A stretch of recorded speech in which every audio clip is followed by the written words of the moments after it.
খালেদা জিয়ার সময় এটাকে আমরা 250 বেডে উন্নীত করেছি।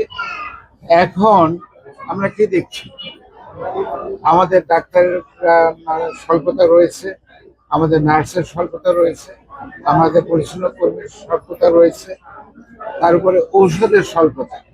ঔষধের ব্যাপারে যেটা আপনারা বলছেন, আমি তো বুঝি যে আমাদের বাজেট স্বল্পতা আছে।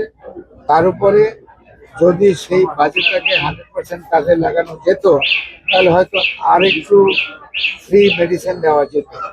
এগুলো আমাদের নলেজে আছে, আমরা এটা নিয়েই আজকাল করতেছি, আমরা বসবো এটা নিয়ে। এই এলাকায় 25-30 লক্ষ লোকের জন্য এই হসপিটালটা এখন অত্যন্ত অপ্রতুল হয়ে গেছে।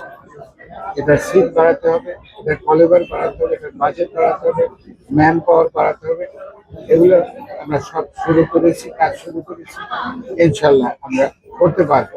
তবে যে প্রশ্ন করেছেন কোনো চমক দেখানো যাবে কিনা, না, এখানে ম্যাজিক বা চমক দেখানো যাবে না।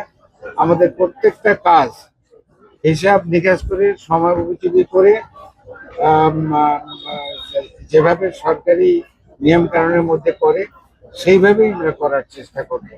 কারণ ওই শর্টকাট করে কিন্তু কোনো জিনিস করে সুবিধা করা যাবে না। তবে এটুকু আপনাদের এসে করতে পারি, আমি যা দেখেছি বা যা দেখলাম, তাদের ডাক্তারদের মধ্যে আন্তরিকতার অভাব নেই, তাদের স্টাফদের মধ্যে আন্তরিকতার অভাব নেই।